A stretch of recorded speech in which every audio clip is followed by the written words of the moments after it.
Hello and welcome to Influential Essentials. In this week's episode, we'll be focusing on art and the industry. I'm your host, Kevin Timpson, and joining me via email is Trisha O'Neill. Trisha is enrolled in the Creative Writing for Entertainment program at Full Sail University. Let's dive right in. We asked Trisha, what do you see as the role of the visual arts in society today, particularly in your profession? She responded, in the creative writing industry, there are many roles to fill.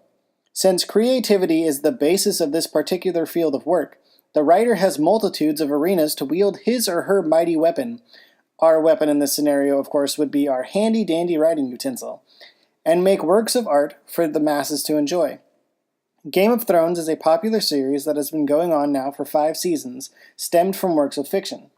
This is just one example of how the use of imagination from a creative writing professional can please the mental palate of readers and television viewers alike. Our second question, new communications and media technologies make imagery almost instantly available. Do you believe that this has a positive or negative influence on your field or industry? Can you provide an example? Her response is as follows. Since the invention of the smartphone, manufacturers of technology have yet to slow down, coming up with the next bigger and better version of these communication tools every month, it seems. With a few finger swipes on your smartphone, you can send a picture of yourself sharing celebratory drinks on a Caribbean cruise with some of your closest counterparts directly to your timeline for all to see with the use of social media sites such as Facebook. With that being said, the readily available public seems to be yearning for new videos, articles, digital books, and memes to share on a daily basis with their internet following. In my opinion, the fact that we have multitudes of resources available to us within one click of a mouse means a possibility of gathering a following even before our first book has been published, or, in a perfect cyber world, the publishing company might find you through the Twitterverse, hashtagging your creative works of art, potentially making you go viral. We then asked, what images are frequently repeated throughout your industry? In my opinion, modernized romantic and satirical adaptations of Shakespeare's Romeo and Juliet can be found with a quick internet search.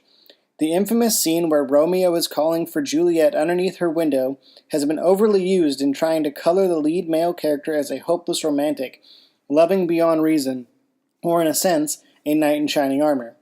Be that as it may, this scene will most likely continue to be used as a baseline for a romantic relationship between two lovers who hope beyond hope, as it was, I call, an oldie but a goodie. Our next question was, who was one of your favorite visual artists and or what is your favorite style of visual art? Trisha responded, hands down, and this will most likely never change, my favorite visual artist is Tim Burton. Writer, director, producer, this man can do it all. My most famous of his works are Edward Scissorhands, Beetlejuice, Corpse Bride, and The Nightmare Before Christmas. What I admire about Tim Burton, other than his kooky and imaginative style, is that he works with claymation, which is what so happens to be one of my favorite styles of visual art. I hope to one day write a successful script, no matter how big or small, that a claymation artist can then turn into a magical world that stemmed from my imagination.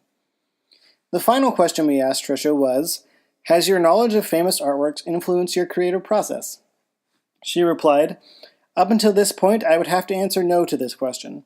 Although I have thoroughly enjoyed learning about the Renaissance, I would say that famous artwork has yet to be included within my creative process. But that's not to say my newly gained knowledge will not help me for my future works of art. Thank you for joining us for this week's episode of Influential Essentials. I'm your host, Kevin Timpson, and we'll see you next week.